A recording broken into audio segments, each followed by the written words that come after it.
Quality और consistent performance के लिए सिर्फ सिल्वर पंप्स एंड मोटर्स, नाम याद रखना।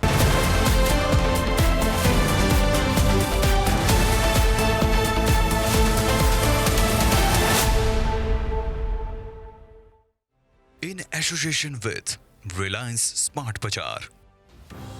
તમને સ્પર્શતા તમામ સમાચારોની છે અમને ફિકર અને એટલે જ હું આપના માટે લઈને આવ્યો છું પ્રાઇમ 9 વિથ જીગર. પ્રાઇમ 9માં આજે વાત કરીશું કે અમેરિકામાં રહેતા ભારતીયો ભયભીત કેમ છે.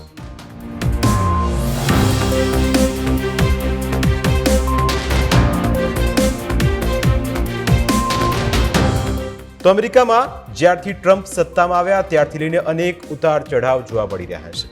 અનેક ઘટનાક્રમ વચ્ચે ભારતીયો ડરમાં છે. કેટલાક લોકો જે ગેરકાયદે ગયા હતા તે પોતાનો વિસ્તાર છોડીને એવા વિસ્તારોમાં જતા રહ્યા છે કે જ્યાં તે સહી સલામત રહી શકે. કેટલાક એવો વિચાર કર્યો છે કે હવે અમેરિકામાં રહેવું નથી, ઘરે ખેતી હતી, વારસામાં જે જમીન મળી હતી તે પોતાની પાસે રાખીશું ને હવે ભારતમાં રહીશું. તો કેટલાક લોકો એવું વિચારે છે કે કંઈક તો રસ્તો કરવો પડશે કારણ કે અમેરિકા અમારાથી હવે છૂટશે નહીં. પણ આ બધી સ્થિતિ ઊભી થવા પાછળનું કારણ શું છે? શા માટે અમેરિકામાં રહેતા ભારતીયો ભયભીત છે? તેના વિશે જ વિસ્તારથી ચર્ચા કરવી છે. તો આજની આ ચર્ચામાં આપણી સાથે જોડાયા છે અલ્પેશભાઈ પુરોહિત, જે પૂર્વ સિન્ડિકેટ મેમ્બર છે સરદાર પટેલ યુનિવર્સિટીના, અને સાથે અમારા સહયોગી રુશાંક ઠાકર પણ આ ચર્ચામાં જોડાયા છે. સૌથી પહેલો સવાલ અલ્પેશભાઈ આપને કે અમેરિકાનો એવો કેવો મોહ છે કે લોકો ઘરે ખેતર હોય, 20-25 વીઘા જમીન હોય, એ જમીન મૂકીને 60 લાખ રૂપિયા આપીને એટલે આ મોહ સમજવો છે. પછી અમેરિકામાં જેની સ્થિતિ કેવી છે તો અત્યારે બધા જાણે જ છે, એના વિશે પણ ચર્ચા કરીશું. પણ અમેરિકાનો ક્રેઝ, કેનેડાનો ક્રેઝ, ઓસ્ટ્રેલિયાનો ક્રેઝ, આ ક્રેઝ આટલો બધો કેમ છે એ પહેલા આપની પાસેથી સમજવું છે. હું એજ્યુકેશનમાંથી આવું છું, થોડીક વિગતવાર તમને હું વાત કરીશ. ભારત વિકાસશીલ છે કે વિકાસ થવાનો છે? આ સૌથી મોટો પ્રશ્ન. કેનેડા સ્ટુડન્ટ વિઝા માટે લોકો જાય, ઓસ્ટ્રેલિયા જાય. અમેરિકા સૌથી વધારે લોકો 70 લાખ, 80 લાખ, 1 કરોડ ને 1 કરોડ 20 લાખ, 1.5 કરોડ સુધીના રૂપિયા આપીને પણ વિદેશોમાં જવા માટે લોકો દોડી રહ્યા છે. અને કોણ દોડી રહ્યું છે? કોઈ ગરીબ, કોઈ મધ્યમ વર્ગ એવો નથી. સારો પૈસાવાળો વર્ગ, પૈસાવાળા ઘરના સારી કોમ્યુનિટીમાંથી આવતા લોકો જેને કહેવામાં આવે છે, જે બિઝનેસ ક્લાસ સૌથી વધારે જે કાસ્ટના લોકો છે, પટેલ, બ્રાહ્મણ, વાણિયા, હું એ ફેમિલીની વાતો કરું છું કે જેમનો વેપારમાં પણ એટલો પગ પેસારો છે અને સત્તામાં પણ એટલો પગ પેસારો. એ લોકો પણ ત્યાં જઈને સાફ સફાઈ, ટોયલેટ બાથરૂમ ધોવા, બોર્ડર પર સંતાવું, ગેરકાયદેસર રહેવું, એ બધું પસંદ છે, પણ ભારત પસંદ નથી. એનું મુખ્ય કારણ શું છે ખબર છે? લાઈફની સ્યોરિટી, ફેમિલીની સ્યોરિટી. ભારતમાં લોકો પોતાને સુરક્ષિત નથી માનતા. આ કડવું સત્ય છે, સ્વીકારવું પડશે. પોતાના પરિવારનું ફ્યુચર નથી જોતા. ત્યાંથી 1 રૂપિયો લઈને આવે અને ત્યાંથી 80 રૂપિયા લઈ જાય, એટલા માટે ત્યાં જાય છે. એનાથી પણ મોટી વાત હું તમને કહું કે ભારત સવારે ઉઠીને કોમ્પિટિશન આપણે કોની સાથે કરવાની હોય? અમેરિકા સાથે. કોની સાથે કરવાની હોય? લંડન સાથે. કોની સાથે કરવાની હોય? ઓસ્ટ્રેલિયા સાથે. કોની સાથે કરવાની હોય? કેનેડા સાથે. કોની સાથે કરવાની? જાપાન સાથે. પણ આપણે કોની સાથે કોમ્પિટિશન કરીએ છીએ સવાર ઉઠીને?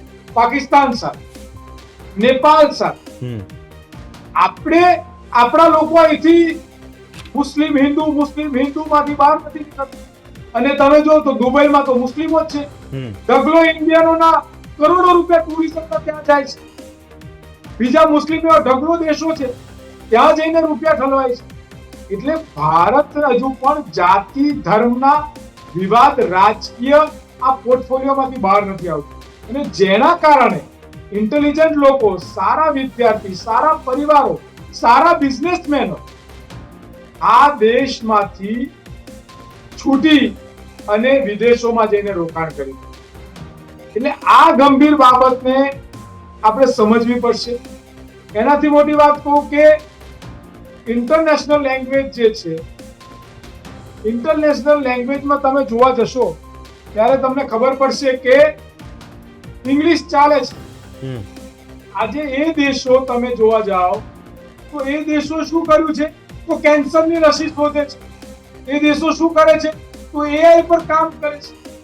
એ દેશો એ રીતે આગળ વધી રહ્યા છે. ભારત શું કરે છે? તમને બહુ હસવા જેવી વાત, હમણાં યુનિવર્સિટીઓમાં આપ તપાસ કરજો, એક કોર્સ દાખલ થયો, હું તમને કહીશ તો તમને હસવું આવશે. શું ખબર છે? જ્યોતિષ વિદ્યા. કયો કોર્સ દાખલ થયો? જ્યોતિષ વિદ્યા. આપણે શાની બૂમો પાડે છે તો સંસ્કૃતની બૂમો પાડે છે. ધાર્મિક બાબતો એ શોખનો વિષય છે. ક્રિકેટ એ શોખનો વિષય છે. કબડ્ડી એ શોખનો વિષય છે. સંગીત એ શોખનો વિષય છે. પણ જ્યારે તમે ઇન્ટરનેશનલ લેવલ પર કોમ્પિટિશન કરતા હો, અને આજે મને વાતનું દુઃખ નથી જ્યોતિષ શાસ્ત્રનું, ટ્રેનોમાં જગ્યા નથી મળવાની, રોજગારી છે નહીં, કોઈ જગ્યાએ પોતાની શ્યોરિટી નથી, એટલે જ્યોતિષ શાસ્ત્ર જેવા સબ્જેક્ટ આપણા એજ્યુકેશનમાં એન્ટર થયા છે. અને હવે વિદ્યાર્થીઓ ચોકડી, રસ્તા, ગલ્લે લોકોના હાથ જોશે અને પોતાનું જીવન ગુજારશે. શું આવું કરવા માંગે? બિલકુલ. પણ અલ્પેશભાઈ, આપના જવાબ પર જ આવું, આપના જવાબ પર આવું. આપે કહ્યું કે આપણે હાથ તો જોવા નથી, પણ મારે આપનો સવાલ એ છે, કારણ કે આપ આણંદ અને એ ચરોતરનો આખો જે પટ્ટો છે ત્યાં એવું કહેવાય કે ઘરે ઘરે લોકો વિદેશમાં વસવાટ કરતા હોય. આ તરફ ઉત્તર ગુજરાતને પણ એવો રોગ લાગ્યો છે અને મહેસાણા તરફના કેટલાક લોકો તો પોતાના જીવને જોખમમાં મૂકીને અમેરિકા જાય છે, કોઈ ન્યૂઝીલેન્ડ જાય છે, કોઈ કેનેડા જાય છે, પણ ગેરકાયદે જાય છે.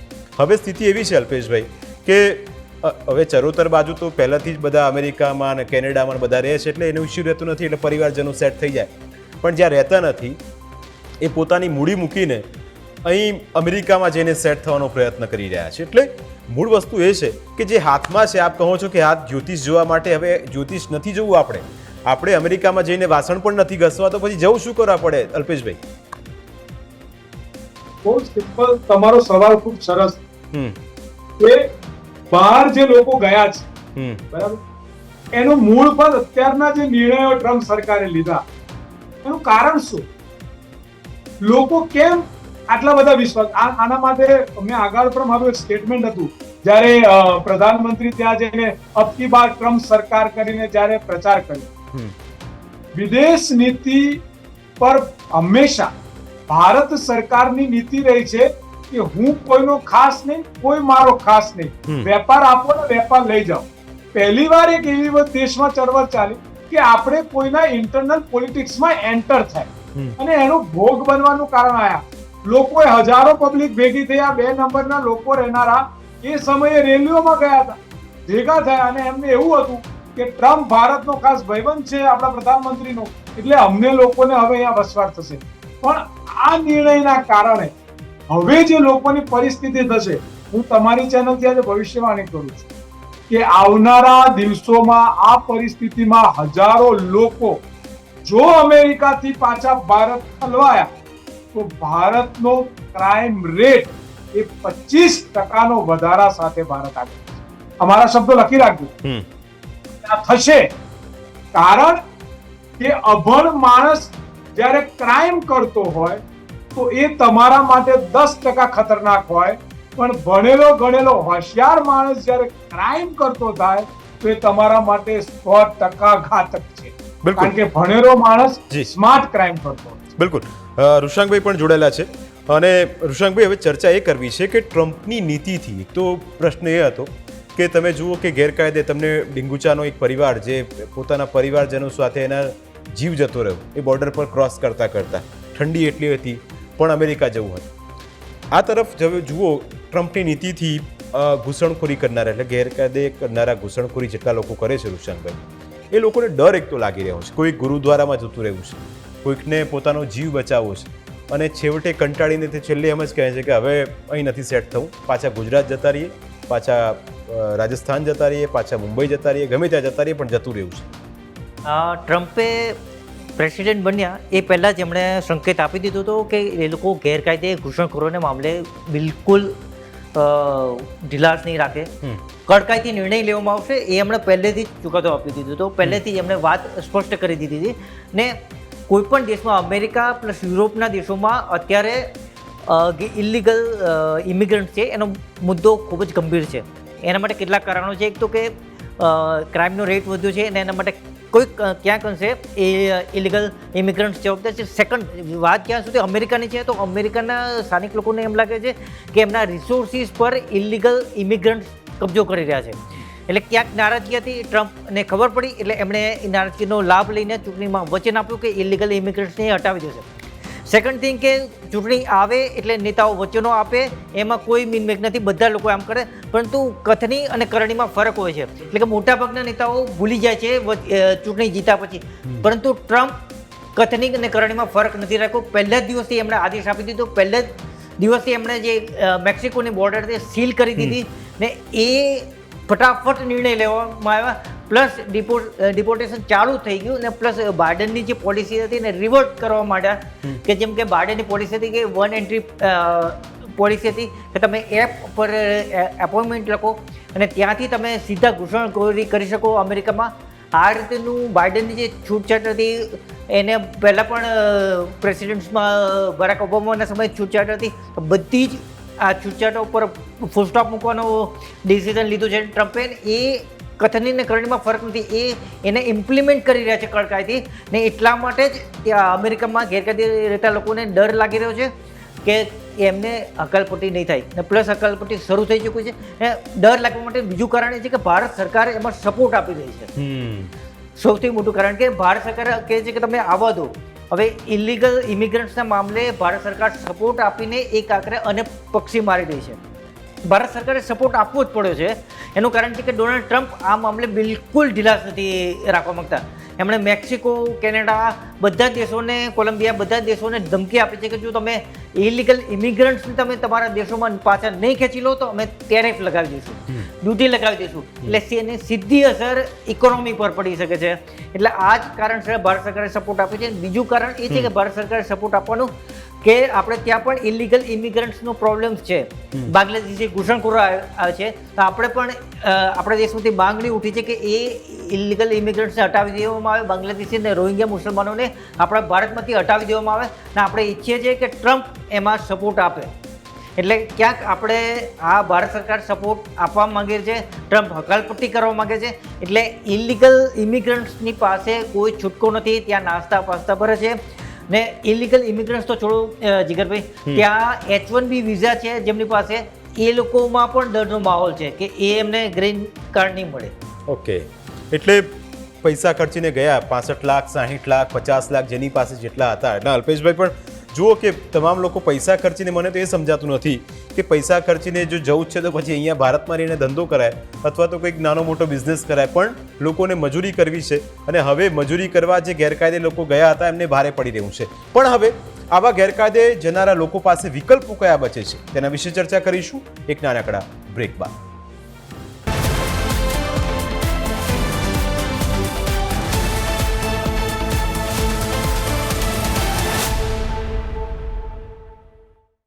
in association with Reliance Smart Bajar.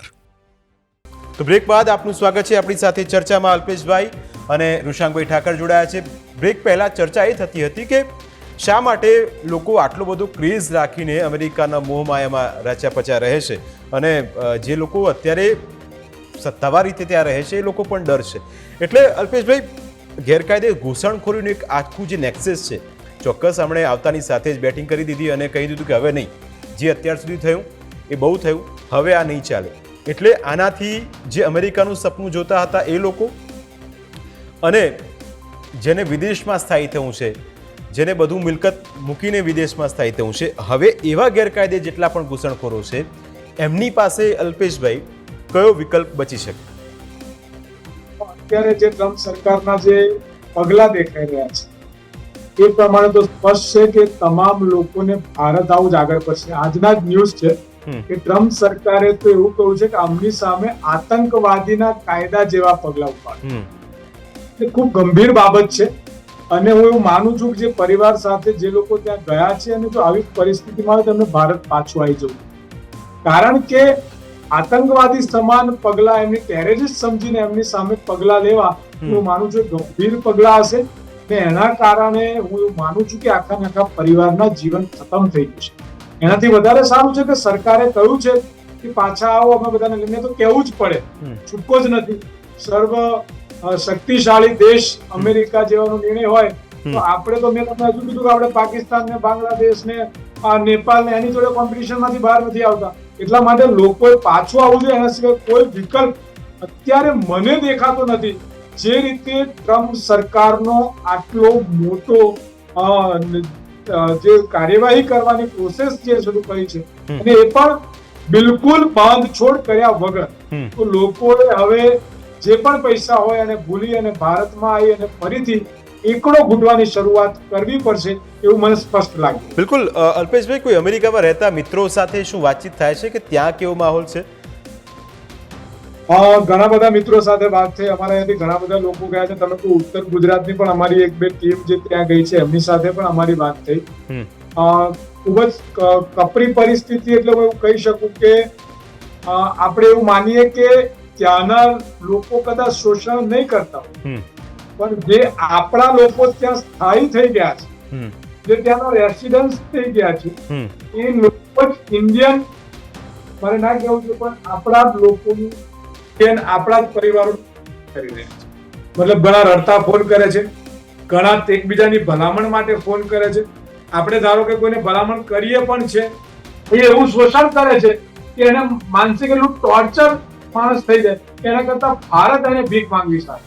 એટલે જે નથી થયા ત્યાં ઘડી રેસિડન્સ, જે હજુ પણ બ્લેકમાં છે, જેમના વિઝા તમામ વસ્તુ પતી ગઈ છે, જે લોકો પાસપોર્ટ પણ બતાવી શકે એવી પરિસ્થિતિમાં નથી, એ લોકો માટે અત્યારે હું માનું કે ખૂબ જ ગંભીર બાબત છે. અને એના માટે ખરેખર હવે એ લોકો, મેં તો ઘણા જણને કીધું છે કે ભારત આવી જાઓ અને ફરીથી એકડો જીતો.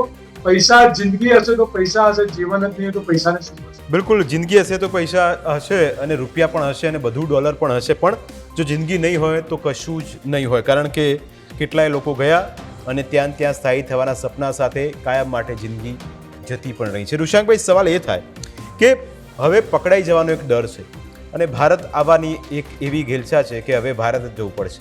એટલે જુઓ, કેટલાક કિસ્સામાં આપને પણ યાદ હશે કે કોઈ વિદેશમાં ફસાઈ જાય, કર્ફ્યુ લાગી જાય અથવા તો કોઈ ક્રિટિકલ કન્ડિશન આવી જાય તો પછી કહેવાનું કોને કે સરકાર અમને પાછા લાવો. હવે સરકાર તો મૂકવા નથી ગઈ અમેરિકા જાઓ કે કેનેડા જાઓ. એટલે આવી કન્ડિશનમાં જે લોકો હોય છે એમની મુશ્કેલી ચોક્કસ વધે છે. પણ આપને એવું લાગે છે ઋષાંકભાઈ કે જેટલા પણ ગુજરાતી, હું એટલા માટે ગુજરાતીઓની વાત કરીશ કારણ કે ઘણા બધા લોકો પોતાના દેવા કર્યા છે, કેટલાય ખેતરો વેચી દીધા છે, તો કેટલા તો એમ કહે છે કે એના કરતાં અહીંયા રહ્યા હોત તો ખેતી કરીને શાંતિથી બંગલામાં રહેતા હોત. પણ હવે મોહ હતો તો હવે મોહ તો ભારે પડવાનો છે. થોડો ટેકનિકલ સવાલ આપને એ કરીશ કે જો આવું થઈ જાય છે અને ટ્રમ્પ માનવા તૈયાર નથી અને જે રીતે અત્યારે એક્શન લઈ રહ્યા છે એ એક્શન કન્ટિન્યુ રહે તો જેટલા પણ ભારતીયો ત્યાં રહે છે, ન માત્ર ગુજરાતી, જેટલા પણ ભારતીયો રહે છે ઋષાંકભાઈ, એ લોકોને એમના માટે, એમના પરિવાર માટે આ સમય કેટલો વિકટ રહે? અત્યારે ખૂબ જ મુશ્કેલ પરિસ્થિતિ છે. ને સેકન્ડ થિંગ કે ટ્રમ્પની દ્રષ્ટિએ અત્યારે અમેરિકામાં 25 મિલિયન લોકો એ ગેરકાયદે રહે છે. કેટલાક આંકડો એમ કહે છે કે 14 મિલિયન છે. હવે ભારતીયોની વાત કરીએ તો ભારતીયોના આંકડો પણ અલગ અલગ છે. કેટલાક એ છે કે 7.25 લાખ છે, કેટલાક કે 20 લાખ છે. હવે આટલી મોટી સંખ્યામાં લાખો લોકોને ઇલીગલ ઇમિગ્રન્ટ્સ છે, તો એમને એક દેશમાંથી તેમને કાઢી નાખવાની વાત છે, તો એ ખરેખર ખૂબ જ લેન્ધી પ્રોસેસ રહેશે. અને પ્લસ ત્યાંની સુપ્રીમ કોર્ટનું શું રિએક્શન રહે છે, હ્યુમન રાઇટ્સ ઓર્ગેનાઇઝેશનનું શું રિએક્શન રહે છે, એ પણ ને ટ્રમ્પ મને નથી લાગતું કે ક્યાંક ગાંઠવાના સહેજ પણ ગાંઠવાના મૂડમાં હોય. પરંતુ સુપ્રીમ કોર્ટ છે ત્યાંની, તો એનું શું રિએક્શન રહેશે? ત્યાંના લોકો સ્વાભાવિક રીતે સુપ્રીમ કોર્ટમાં જશે. પ્લસ એમણે શું કીધું છે કે આતંકવાદના મામલે સમય કાર્યવાહી થશે તો અમેરિકાની કદાચ અદાલતો પણ ખૂટી પડશે. તો આવા મામલે એકમાત્ર ટ્રમ્પની પાસે ઓપ્શન છે કે ડિપોર્ટ કરવા પડે. એના માટે ઇન્ડિયા, મેક્સિકો, અલ સાલ્વાડોર, કોલંબિયા, તો આવા દેશોની સાથે વાટાઘાટો કરવી પડશે. અને જ્યાં સુધી અમેરિકામાં અત્યારે ગેરકાયદે લોકો રહેલા છે તો એમની પાસે પણ ભાઈએ જેમ કીધું તેમ અમેરિકા તાત્કાલિક છોડવા સિવાય અત્યારે કોઈ વિકલ્પ નથી. આ ટ્રમ્પ આ મામલે નરમ થવાના નથી. આ તેમની છેલ્લી મુદત છે. હવે પછી એમને કંઈ ફરી ચૂંટાવાનું નથી ને હવે એમણે એક્શન આપવું છે તો એ એક્શન આપીને જ રહેશે. એટલે ઢીલાસ રહેશે કે ક્યાંક છૂટછાટ મળશે એવી આશા કે ભ્રમણામાં ન રહેવું જોઈએ. એટલે છૂટછાટ કે રાહત મળશે એવી ભ્રમણા જો કોઈ રાખતા હોય અને જેટલા પણ લોકો અત્યારે આ કાર્યક્રમ જોતા હોય, કારણ કે વિદેશ જવાનું સપનું એ સૌનું હોય છે અને લોકો અલ્પેશભાઈએ કહ્યું કે હાથ જોડાવીને એ પણ પૂછે છે કે મારો યોગ છે કે નહીં વિદેશનો.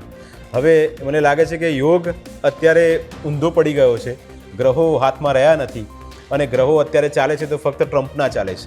હવે ટ્રમ્પનો ગુરુ કેટલો પાવરફુલ છે એ ટ્રમ્પ સિવાય બીજા કોઈને ખબર નથી અને ટ્રમ્પના તેવર એ આખી દુનિયા જાણે છે અને ટ્રમ્પ એક વખત જો પોતાનો નિર્ણય કરી લે તો એનામાં પાછા પડતા નથી. એટલે જેટલા પણ લોકો અત્યારે ત્યાં છે આપણે તો આશા રાખીએ કે તમામ લોકો સહી સલામત સારી જગ્યાએ વ્યવસ્થિત રહે અને પોતાના પરિવારનું ધ્યાન રાખે. પણ આ બધી બાબતોની ચર્ચા કરવી એટલે જરૂરી હતી કારણ કે મુદ્દો ખૂબ જ મહત્વનો છે, કારણ કે આપણા જ ભાઈઓ છે.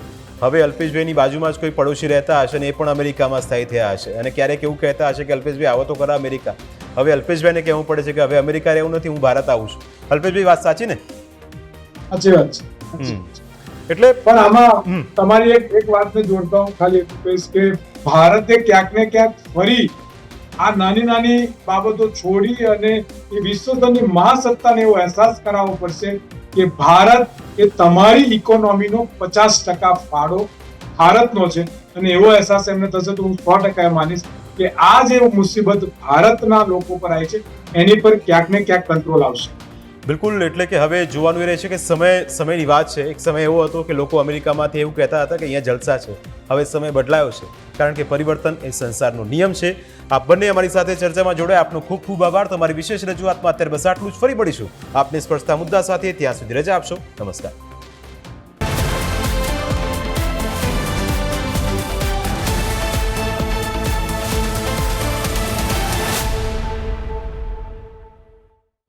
in association with Reliance Smart Bazaar.